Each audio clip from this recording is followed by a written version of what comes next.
Last episode, we began discussing how our actions fit into the Buddha's Noble Eightfold Path. And because our time was limited, we were able to cover only the first of 4 precepts, abstaining from causing physical harm. Today, then, we're just going to pick up where we left off and discuss the next precept. Abstain from taking what is not given.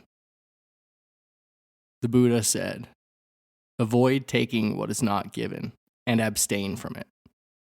Do not take away with thievish intent that which another person possesses, and do not take more than what is offered." With this precept, I think it's important to first address what I think is a fundamentally misguided framework or orientation, a kind of posture we take to the world here in the West. That is, we tend to view ourselves as the center of the universe. We move through the world looking at it in terms of what it can do for us.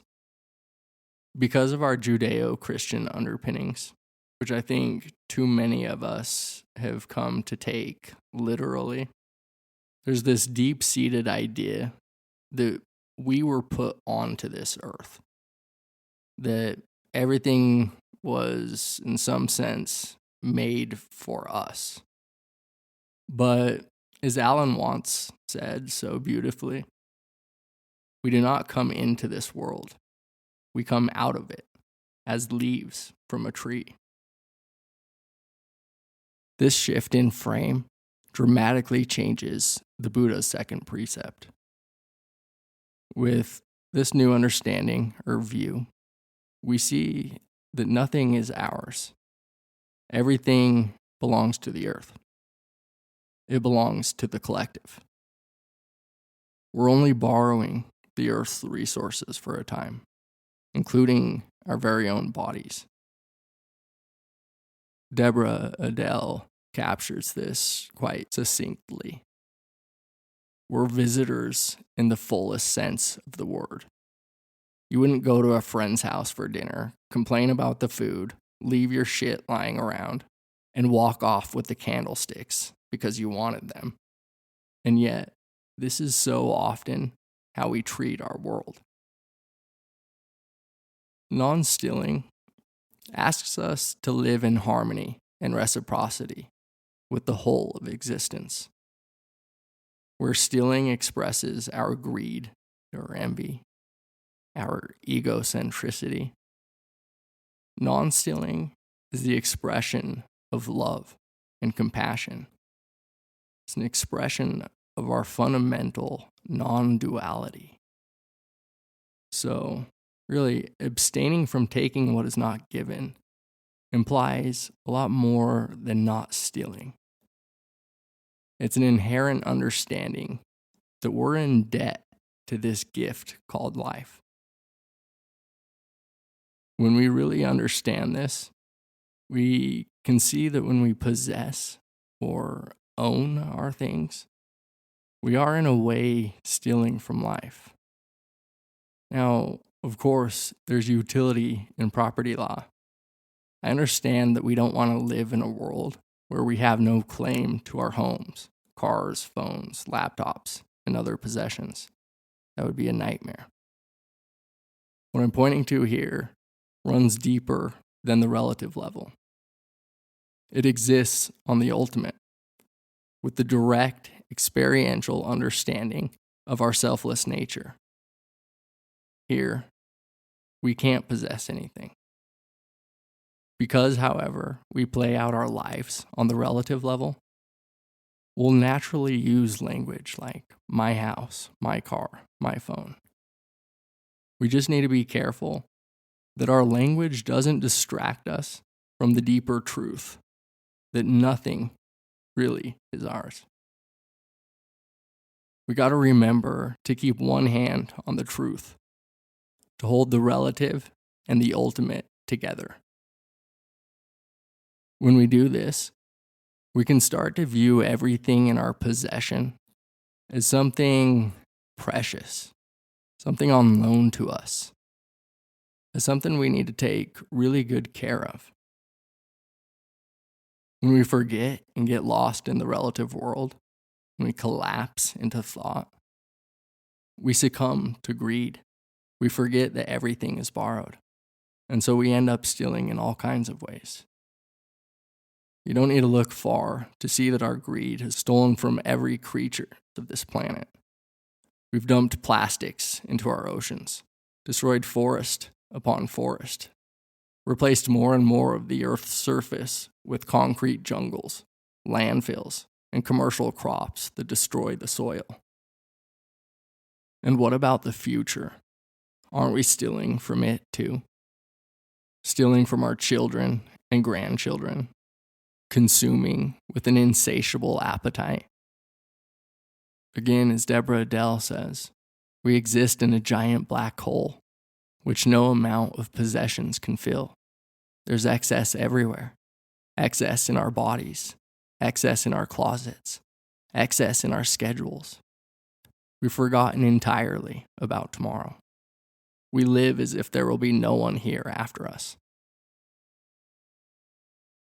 Let's change our focus from what we don't have to the abundance that's right in front of us. Let's live in the peace and joy of contentment, rather than in the pain and emptiness of lack and want.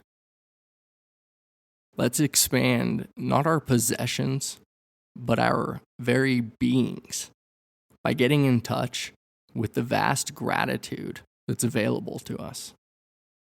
Gratitude for the earth, for its resources. Gratitude for life, for all those who came before us and sacrificed so much, even their lives, so we could live with more freedom. 100 times a day, I remind myself that my inner and outer life depend on the labors of other people, living and dead, and that I must exert myself in order to give in the full measure I have received and am still receiving. Albert Einstein. In all the instances where we make the situation about ourselves, not about the whole. And it often comes from a place of greed and scarcity, both which ironically impoverish our hearts and minds. One subtle or not so subtle way we see this is when we trump or one-up people, when we come behind them with a bigger, better story. Usually we do this just to buoy our own sinking ego. Look out for it when you engage in conversation with others. Are you really taking an interest in the other person? Or are you just looking for ways to steal attention? Let's try to take some time to sink into the other person's story before we jump in with our own. Something closely related to this is when we don't give our attention to others. Look and see for yourself with insight meditation that we, at bottom, are the space in which everyone and everything is arising. The mind, the unformed stillness, is what holds everything. So when we don't pay attention to the people around us, we steal from their existence in a way. Watch this, especially when it comes to our kids. I can't express how much we steal from our children when we don't give them the attention they need. Not a spoiled attention, but an intention of true love and care. One that contains the wisdom of no. What a world it would be if each of our children grew up knowing that they were seen, felt, and appreciated. Another subtle way we steal from ourselves and others is when we enter into that nasty comparing mind. By its very nature, with the comparing mind, we step into a dualistic frame where we intend to put someone or something above or below the other. That is, we take value or worth from someone or something. And this is very often our own. When we compare ourselves to others, we often find scarcity in ourselves. We think we're lacking. And on the other side, we're just doing this to another.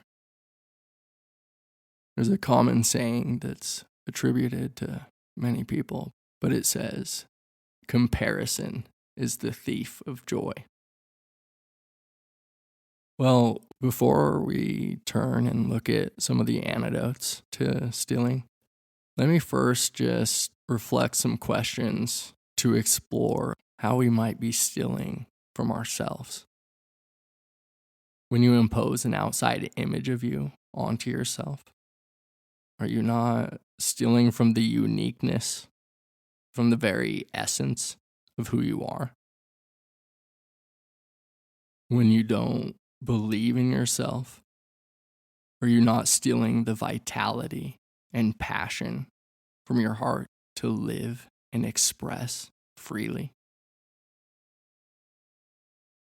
When you judge or criticize yourself, are you not stealing from your own self-worth? What about when you live in a constant state of hurry and busyness? When you don't give yourself time to listen to your heart or digest and assimilate your experiences? Aren't you stealing from yourself when you don't allow yourself time to contemplate, reflect, and rest? Are any of the stories you're telling yourself boxing you in, limiting yourself from your full potential? Are you the victim, which lends itself only to pity and pain? All right, let's look at some antidotes to stealing. So I've already alluded to two of them, gratitude and contentment, which are incredibly skillful means to alleviate the suffering of greed, lack, and want. I've discussed many times in other places how to cultivate gratitude and contentment, so I won't go into much detail here. Perhaps I'll just encourage you once again to practice insight meditation, which at its core cultivates a mind of contentment, connection, and wholeness.